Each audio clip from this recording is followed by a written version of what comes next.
Peter Parker, the Spider-Man, walks slowly through the ruins of his hometown.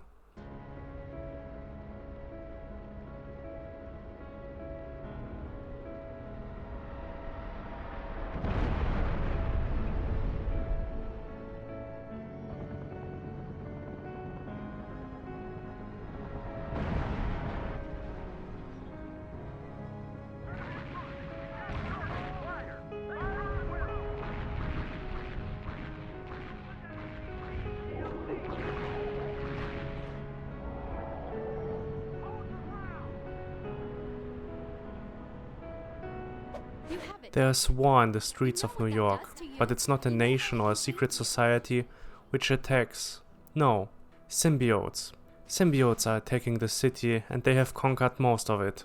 S.H.I.E.L.D. is fighting against them, but it seems like a desperate struggle. But as Peter is walking around, he suddenly speeds up, jumps, swings and goes into battle with the monsters, which were once his fellow New Yorkers. While he defeats one symbiote after another, he eventually remembers how the whole mess started. It started with Venom's return. No! Mary Jane! Peter? It started just like this. 4 days ago. Fighting to breathe. To survive. Parker. Venom! That morning, everything changed.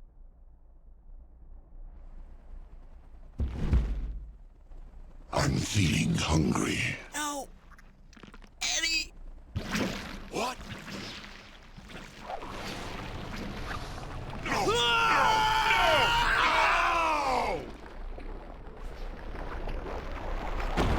Venom! Get ready for a world of pain! Venom ambushed Peter Parker, Mary Jane and Luke Cage. After a difficult battle, Peter can defeat Venom, but Mary Jane is hurt. Her arm is broken and she is brought to the hospital. We also change to the black suit during the fight. A bad sign. We have a short talk with Luke Cage and a bit of training. Instead of getting to our beloved MJ, we continue the training and complete some challenges. Something that we will get used to in this game. Everything is a grind. There are a bunch of challenges. Some are optional, some are necessary to continue the story. Quite a bit of the story is also delivered by various characters standing around with their arms crossed, talking to Peter. Good job, Spidey. Thanks to you, the gangs are thinking twice before having a shootout in the middle of the street. But we have to keep up the pressure. Tell me about these gangs. They are engaging in a number of activities dangerous to the community. Your unique skills could be perfect for stopping them. After a while, we continue the story and are getting involved in a gang war. By the way, the mission with the gas station, which is getting attacked, is almost unbeatable on a modern PC. When I played it, the gas station was almost destroyed by the time I reached one of the gang's cars attacking. When I turned the V-Sync on, it was a bit better, but also doable just in time. There are also a couple of other bugs, especially with the camera, which seems to have a life on its own. But this was the most annoying one and almost a blocker. Eventually we learn that the Kingpin was behind this and was trying to make the two gangs destroy each other, so he could get their turf. This leads to a decision we can make: tell the truth or let them destroy each other. You have the potential to be a great fighter. There are a lot of decisions we can make in the game. Often it's just weird to choose the bad decision though. It doesn't fit to Peter Parker, even in the black suit. The decisions don't really make sense sometimes and are presented in a way which I can just describe as cheap. It basically feels like a poor man's Infamous, which is a pity. It should be something greater, but it has a lot of issues. We continue the story and eventually symbiotes appear. They look kind of creepy at first. At first they are just people walking on all four and attacking everyone, with a kind of disturbing animation.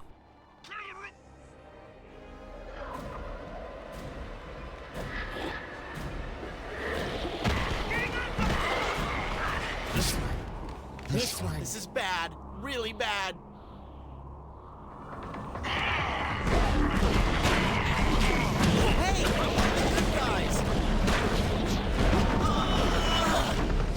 soon also S.H.I.E.L.D. appears and tries to take control of the situation, which doesn't work all that well. Also, Black Widow really hates Spider-Man for some reason. Not sure if this is the case in the comics too, to be honest, but it's kind of mean-spirited, like a couple of things in this game. I mean, Peter just froze one of the infected from a skyscraper.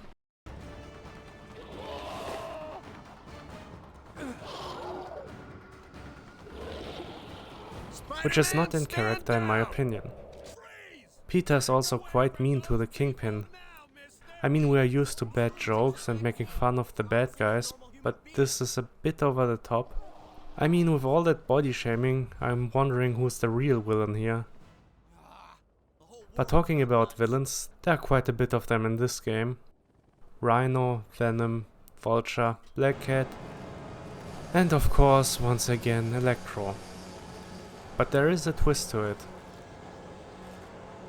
Some of the villains are being infected by the symbiotes and turn into monstrous versions of themselves. Some are even creating other symbiotes similar to their character and abilities. Some heroes are also turned into symbiotes and need to be defeated. Peter can punch symbiotes for a while and beat the parasite out of them. But he can't beat up everyone in New York, so he needs assistance.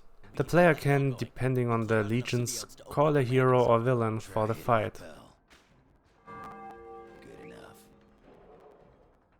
I think this is kind of broken though. While I was good for almost the whole time, occasionally the villains were displayed as help, which I didn't get. I mean, I think it is explained that depending on the area, the hero or villain nearby will also join, but it was always all villains or all good guys, so I don't know, it just didn't make sense to me. But a couple of heroes and villains are not enough for Spider-Man to defeat the symbiote crisis, so he is breaking the Tinkerer out of prison, and he is supposed to build a bomb to erase all the symbiotes. The Kingpin is also trying to help in a weird kind of way, and S.H.I.E.L.D. is also there to help as there's no other option. And they all work together. Eventually they build a bomb, but until then Black Cat and Wolverine also turn into symbiotes and have to be beaten up. There are also choices what to do, but I guess being evil kills them. Mary Jane also returns with a shotgun. If you can save the day or not is up to you, I guess. As the good guy, I defeated Venom and Eddie sacrificed himself. There's also a cheesy ending. So yeah, the story sounds pretty good in concept, at least the idea for the setting, but when playing it, it's kind of just okay. There are fun moments, like the fight against Wolverine, in which he doesn't trust Peter and is just quizzing him, or the later fight against his symbiote form.